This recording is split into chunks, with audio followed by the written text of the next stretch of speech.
নমস্কার, আমার বাংলার সংবাদে আমি সমর্পিতা ভট্টাচার্য আপনাদের স্বাগত জানাচ্ছি। প্রথমে দেখে নেব আজকের সংবাদ শিরোনাম। সকল শ্রেণীর উন্নয়নের লক্ষ্যে কেন্দ্রীয় বাজেট, দাবি কাছাড় বিজেপির।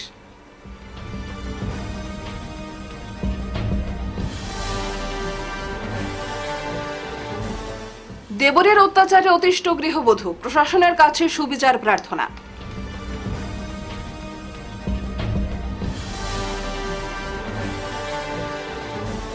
সোনাই রোডে বন্দুক দেখিয়ে লুটের চেষ্টা, গুন্ডা বাহিনীর মাথা আটক।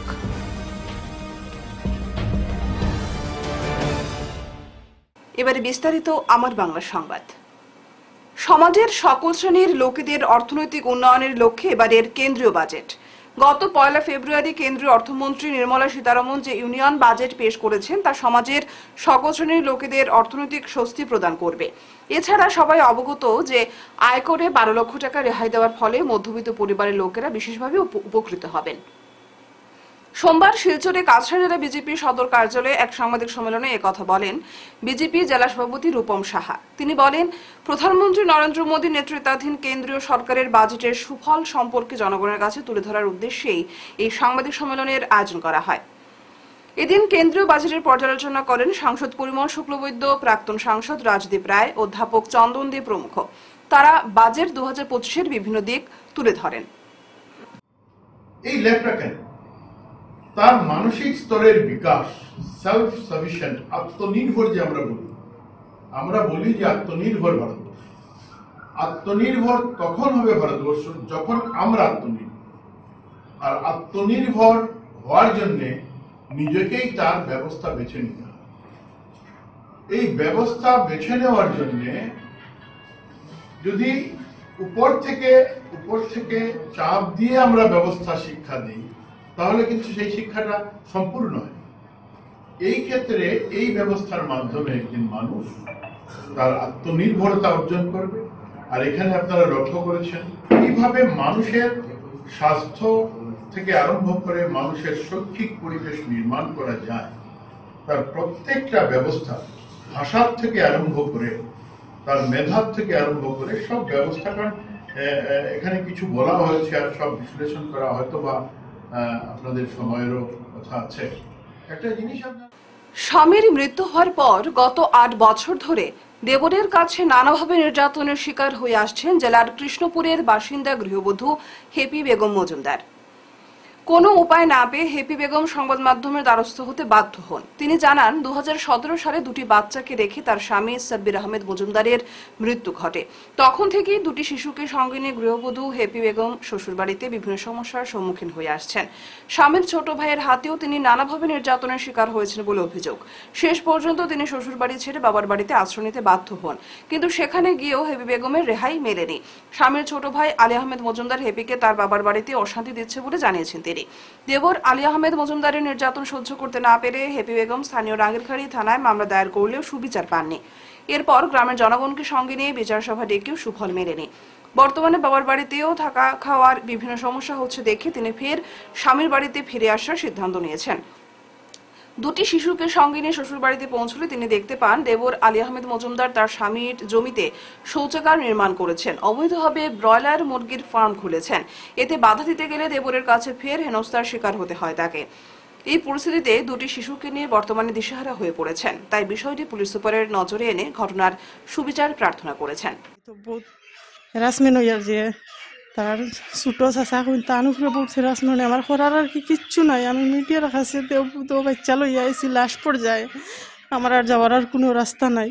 নাইলে দো বাচ্চা লইয়া মিডিয়ার আবার কোনো আমার ইচ্ছাও আসলো না, যে কোনো সুবিচার পাইছি না আমি। এর কারণে মিডিয়াতে আইসি। এটা তো 8 বছর রানিং হয়ে গেছে। এখন 8 বছর থাকি ও কষ্ট আছে। আমার আর কি খোয়ার কিচ্ছু নাই, বাসা আর কি নাই। দুটো বাচ্চার বাসাইয়া এসপি স্যারের কাছে কই আর অনুরোধ করি আর যে আমার 2টা বাচ্চার বয়স আইয়া আপনি আমার বিচার খান করিয়া দিন, সুবিচার। মানে এই বাড়িতে থাকতে পারেন না, এই বাড়িতে থাকতে পারি না। থাকার বহুত প্রবলেম কইতে, আর খোয়ার কিচ্ছু নাই আর কি, যে ছোট ছোট বাচ্চা লইয়া থাকার প্রবলেম। আপনার স্বামী বই মারা গেছে? আমার স্বামী মারা এখন 2017 ডিসেম্বরের 21 তারিখ মারা গেছে। এখন আপনার কই থাকুন? এখন বাবার বাড়িতে থাকি আমি। আচ্ছা, এই যে সমস্যাটা দেখা দিচ্ছে কিতার লাগে জানি এটা আপনার ইটা করইন আমি কিচ্ছু কইতেও পারি না কোন কারণে করইন।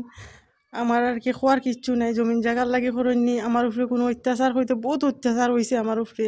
অত্যাচার হওয়ার কারণে মারার প্রস্তুত আমারে মারার প্রস্তুত কারণে গিয়ে আইনের দ্বারস্থ হইছিলাম। আইনও গিয়ে কিচ্ছু বিচার পাইছি না। এখানে আমার পয়সা করি নাই, পয়সা থাকলে আইনের বিচার পাওয়া যায়, কিন্তু পাইছি না।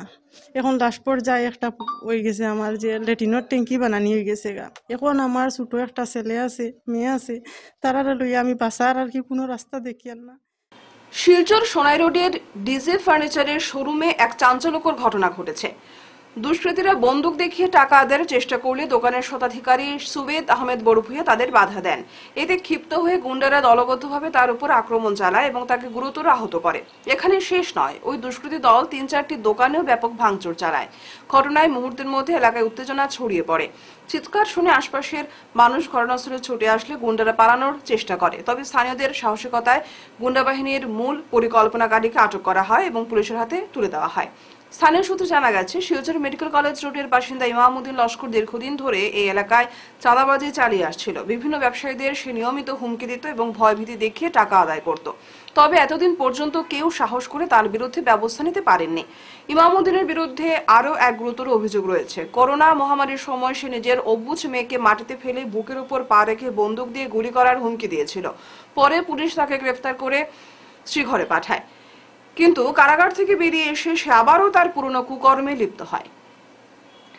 শহরের ক্ষুদ্র ব্যবসায়ীদের জন্য একটি বিকল্প জায়গা বের করার দাবিতে সোমবার কাছাড়ের জেলা শাসকের উদ্দেশ্যে একটি স্মারকলিপি প্রদান করল শিলচর ক্ষুদ্র ব্যবসায়ী সমিতি।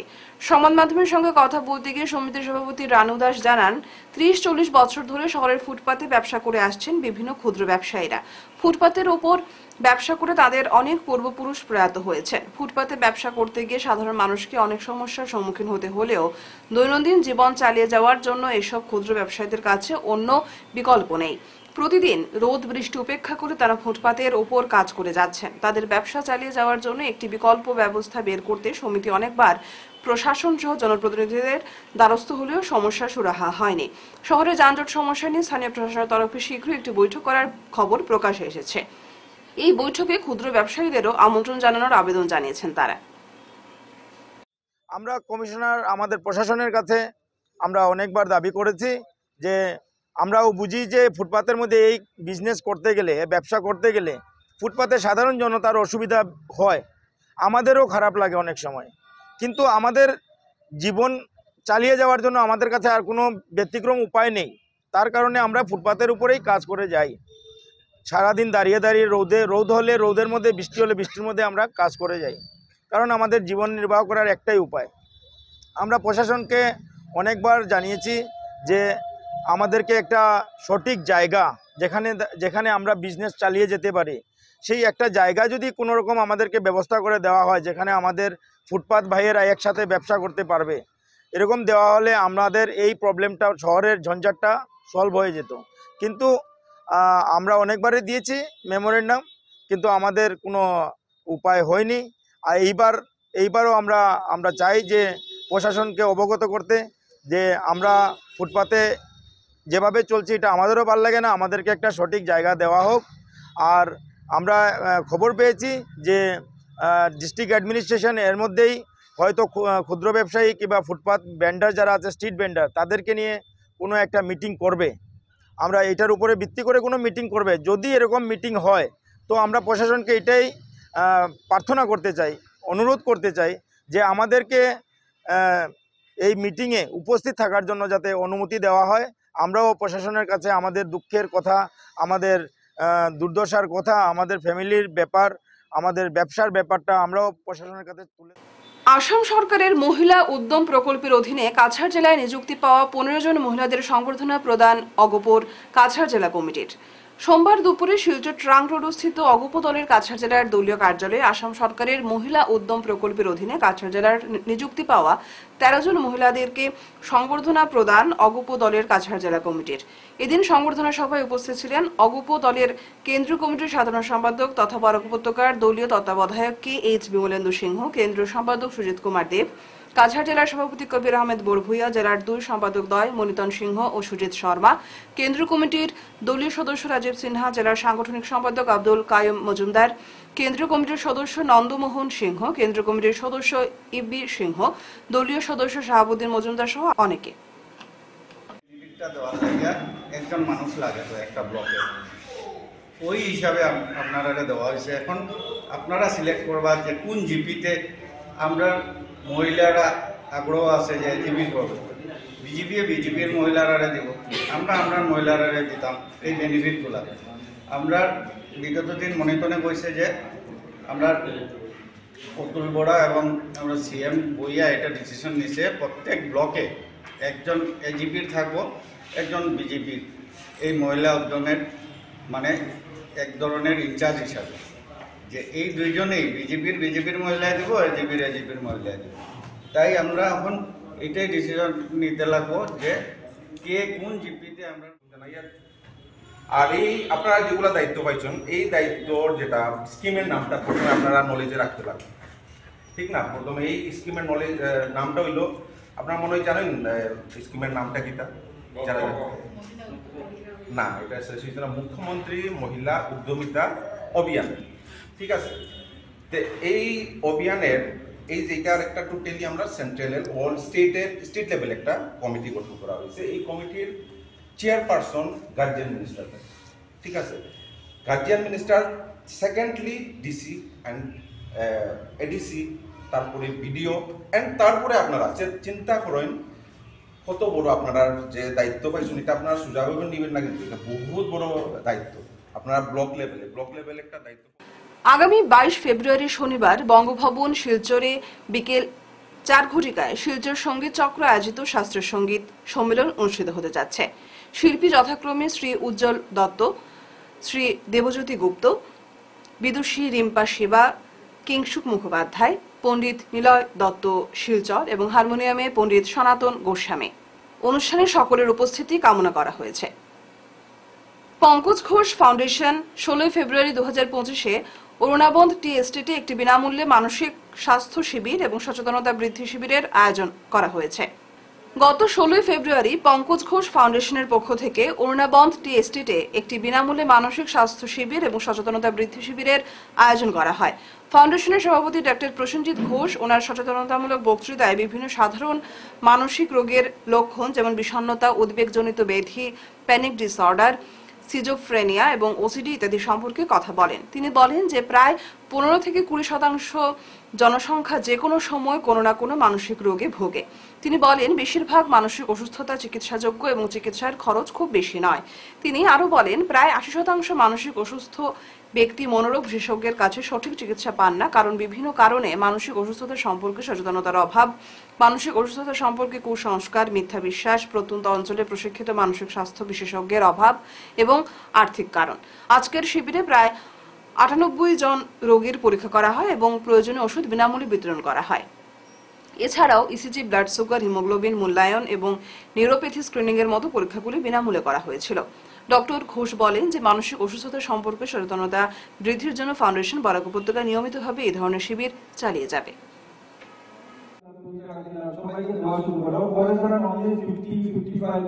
তখন তো উইল করার বয়স না, উইল আমরা কোন সময় করি 75, 80।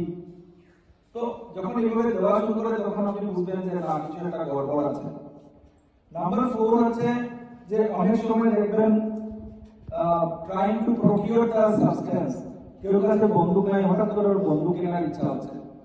কেউ করে ধরেন কোনোদিন কোনো খেতে পারি নাই, ও অর্গানো ফসফরাস আছে, পেস্টিসাইড। কারণ ইন্ডিয়াতে pesticide is the number 1 cause of suicide. কারণ কি ইজিলি অ্যাভেলেবল, চিপ। আমেরিকা বা ব্রিটেনের number 1 cause of suicide is gun fire shot. ইন্ডিয়াতে সেটা, ইন্ডিয়া যেহেতু একটা কৃষি ভিত্তিক দেশ, আমাদের সবার বাড়িতে পেস্টিসাইড থাকে। তো এইগুলো জিনিস আমি যেগুলো বললাম সেগুলো যদি আপনারা একটু প্রচার করেন, মানুষের কাছে পৌঁছে দেন, তাইলে কি হবে, আমরা অনেকটা মূল্যবান প্রাণ আমরা বাঁচাতে পারবো। আরেকটা কথা, লাস্ট কথাটা বলে আমি আমার বক্তব্য শেষ করছি। আজকে যে আমরা এখানে এসেছি পঙ্কজ ফাউন্ডেশনের পক্ষ থেকে, আপনারা এখানে ইসিজি সুবিধা পাবেন, যদি হিমোগ্লোবিন টেস্ট করতে লাগে সেটার সুবিধা আছে, ব্লাড সুগার কেউ যদি নার্ভের প্রবলেম আছে সেটা সুবিধা পাবেন। এবং আমি আমার ফাউন্ডেশনের তরফ থেকে আজকে যারাই আমাদেরকে সাহায্য করছেন তাদের সবার কাছে আমি আমার আন্তরিক ধন্যবাদ জানাই এবং আশা করছি ভবিষ্যতে আপনাদের এই অঞ্চলে আমাদেরকে এইভাবে কাজ করার সুবিধা দেবেন। ধন্যবাদ। বন্দে মাতরম। সোনাইর বোয়ালজোর শিলডুবি তিমুখী মোহাম্মদিয়া মাদ্রাসার বার্ষিক ওয়াজ মাহফিল বিভিন্ন কার্যসূচির মাধ্যমে রবিবার সম্পন্ন হয়। এদিন মাদ্রাসা প্রাঙ্গণে সকাল 10টা থেকে শুরু হয় অনুষ্ঠান। রাত 12টায় মাহফিলের সমাপ্তি ঘটে। মাদ্রাসার প্রধান জয়নুল আবেদিনের পৌরোহিত্যে অনুষ্ঠানের প্রধান অতিথি হিসেবে বক্তব্য রাখেন বিশিষ্ট ইসলামিক চিন্তাবিদ মৌলানা আহমেদ সৈয়দ গোবিন্দপুরী। অন্যান্য বক্তা ছিলেন দারুল সালাম মাদ্রাসার অধীক্ষক মৌলানা ফখরুল ইসলাম, মৌলানা ইসমাইল কাসিমি ও মৌলানা হাফিজ হুসাইন আহমেদ। অনুষ্ঠানটা দুই অধিবেশনের মধ্যে করা হয়েছে। প্রথম অধিবেশন সকাল 10টা থেকে 4টা অবধি আমাদের মাদ্রাসার ছাত্ররা প্রতিযোগিতামূলক অনুষ্ঠান করছে। এটার মধ্যে যারা ফার্স্ট হয়েছে প্রাইজ বিতরণ করা হয়েছে। এর মধ্যে রয়েছে স্বাস্থ্য, বিজ্ঞান, ইংলিশ, সমাজবিজ্ঞান, কোরআন, হাদিস, ওয়াজ, বিভিন্ন রকমের প্রতিযোগিতা হয়েছে। এটাতে আমরা তারারে প্রাইজও দিছি। বিকাল 4টা থেকে আরম্ভ হয়েছে ওয়াজ মাহফিল অনুষ্ঠান। আজকে আমাদের মাদ্রাসার প্রধান অতিথি আলহাজ হজরত মৌলানা আহমদ সঈদ সাহেব গোবিন্দপুরী আইসেন। তাই বর্তমানে তকরির খতরা এবং তান তকরির পরে আরো একজন থাকবা। 11:30টায় শেষ হইব। আর বাকি যারা অতিথি আইসেন তারার বয়ান রাখিয়া গেছই। আজকে আমরা আমাদের এই বাৎসরিক প্রতিবেদন পাঠ করছি, আমাদের আয় বইয়ের হিসাবও দিছি। এই প্রতিবেদনের মধ্যে আমার সম্পাদকে এটা আপনার কাছে পেশ করবা। আমরা এখন পর্যন্ত ভারতমালা প্রকল্পের 73,73,000 টাকা যেটা পাইছি, ইনটেক আমাদের অ্যাকাউন্টে আছে। বাকি টাকাটা আমরা সাজার বিনিময়ে চলে। আমাদের মাসে 2 লক্ষ টাকা লাগে। এই 2 লক্ষ টাকা এতদিন চলো সমাজের মানুষে দেয়। এই পয়সার উপরে আমাদের এই মাদ্রাসা পরিচালনা হইয়া যার। আগামী দিনেও এইভাবে সক্রিয়ভাবে সাহায্য সহযোগিতা করিয়া মাদ্রাসারে চালিয়ে যাওয়ার লাগিয়া আহ্বান রাখিয়া সবার কাছে দোয়া চাইয়া আমার বক্তব্য এখানে শেষ করলাম। আসসালামু আলাইকুম। হাইলাকান্দি জেলায় আসন্ন পঞ্চায়েত ও বিধানসভা নির্বাচনে কংগ্রেস ও ইউডিএফ কে উৎখাত করে অসম গণপরিষদ দলের প্রার্থীদের জয়ী করার আহ্বান জানালেন দলের হাইলাকান্দি জেলা সভাপতি আবুল ফজল বরভুইয়া। আজ হাইলাকান্দি জেলা সদরে আয়োজিত এক সাংগঠনিক সভায় তিনি কংগ্রেস ও ইউডিএফ এর বিরুদ্ধে তীব্র সমালোচনা করেন এবং জনগণকে অসম গণপরিষদ দলের পতাকা তলে সমবেত হওয়ার আহ্বান জানান। আপনারা দেখবা কংগ্রেসের বরাবর যারা তাবর বরাবর নেতা আসলা অনেক মারা গেছেন, অনেক আজকের দিনে জীবিত আছেন। ইল্লা লাঞ্ছনার জিন্দগি চিত্রা, ইল্লা লাঞ্ছনার জিন্দগি আল্লাহ অসম গণপরিষদ দলত আল্লাহ ঈশ্বরের অসম গণপরিষদের কোন নেতা হাইলাকান্দি দিয়েছেন না। প্রয়াত জনতা মরহুম শহীদুল আলম চৌধুরী মানচর খান ঘোষলা ওটার লাগি মরতে সময়ও বিদায় হইয়া মরছেন, ইজ্জতর সহিত মরছেন। আপনারা দেখছেন বর্তমান হাইলাকান্দির কংগ্রেসের অবস্থা এই জায়গাতে ইয়া দিছে। হাইলাকান্দির কংগ্রেসের যখন হাইলাকান্দির কংগ্রেস গভর্নমেন্ট আসলো, বরাবর প্রত্যাখ্যাত কংগ্রেস থেকে হাইলাকান্দির জেলার একজন বৃহৎ নেতায় প্রতিনিধিত্ব করছেন। বর্তমান অন্য একটা রাজনৈতিক দলকে আশ্রয় লইছেন শুধু নিজের জীবনটা শেল্টার করার লাগি। কত পয়সা আত্মসাৎ করছেন। গরিব মানুষে নিজের ইন্দিরাবাস ওখান বাড়িতে বানাইতে পারছে না। ও ইন্দিরাবাসের টাকা গরিব মানুষের টাকা দিয়ে জায়গায় জায়গায় ইন্ডাস্ট্রি ফর্ম হয়েছে। হাইলাকান্দি যখন কংগ্রেসের প্রথম পৌরস, এই কংগ্রেস গভর্নমেন্ট তরুণ গগৈ মুখ্যমন্ত্রীর সময় থেকে হইয়া, স্বাধীনতার আগে থেকে হইয়া না, তরুণ গগৈ মুখ্যমন্ত্রীর সময় থেকে হইয়া যখন প্রথম কংগ্রেস ভোট হয়েছে, একজনে আস্তে হাইলাকান্দির ইন্দিরাবাসের করে করে টাকা নিচ্ছেন। কংগ্রেস পাঠাইছে মানুষের সামনে ফুটবল মাত লইয়া টোটাল টাকাটা আত্মসাৎ করছেন। অরুণোদয়ের টাকা আত্মসাৎ করছেন। অরুণোদয় হইয়া কল্পতরু, আপনার বৃদ্ধ ভাতা, বৃদ্ধ পেনশন, আপনারা মনরেগার স্কিম পর্যন্ত ক্যাশ টাকা তুলি খাইছেন। এই কেমন নিষ্ঠুরতা! জন্মের পরই মা নিজের কন্যা সন্তানকে ফেলে দিল জঙ্গলে, মৃত্যুর মুখে ফেলে দিল এক নিষ্পাপ প্রাণকে। মানবতার এই ভয়াবহ অবক্ষয় আমাদেরকে কোথায় নিয়ে যাচ্ছে? ত্রিপুরা রাজ্যের পানিসাগর মহকুমার পূর্ব বৌহা গ্রাম পঞ্চায়েতের 6 নম্বর ওয়ার্ডের নয়জুন এলাকার স্থানীয় মাঠের পাশে থাকা জঙ্গলের মধ্যে থেকে এক নবজাতক শিশু কন্যাকে উদ্ধার করা হয়েছে। বর্তমানে সে সম্পূর্ণ সুস্থ অবস্থায় জলাবাসা প্রাথমিক স্বাস্থ্য কেন্দ্রে চিকিৎসাধীন। এই হৃদয় বিদারক ঘটনায় প্রশ্ন উঠেছে, কোন পরিস্থিতিতে নিষ্পাপ শিশুটিকে ফেলে দেওয়া হলো? দুদিন পর পর নবজাতক শিশুদের উপর এমন জুলুম কবে হবে বন্ধ? প্রশাসনের তদন্ত প্রয়োজন। শেষ করার আগে বিশেষ আমার বাংলা খবর আরও একবার। সকল শ্রেণীর উন্নয়নের লক্ষ্যে কেন্দ্রীয় বাজেট, দাবি কাছাড় বিজেপির।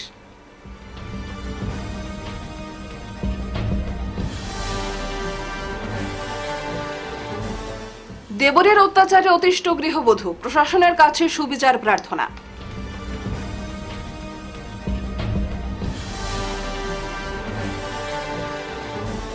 সোনাই রোডে বন্দুক দেখিয়ে লুটের চেষ্টা, গুন্ডা বাহিনীর মাথা আটক।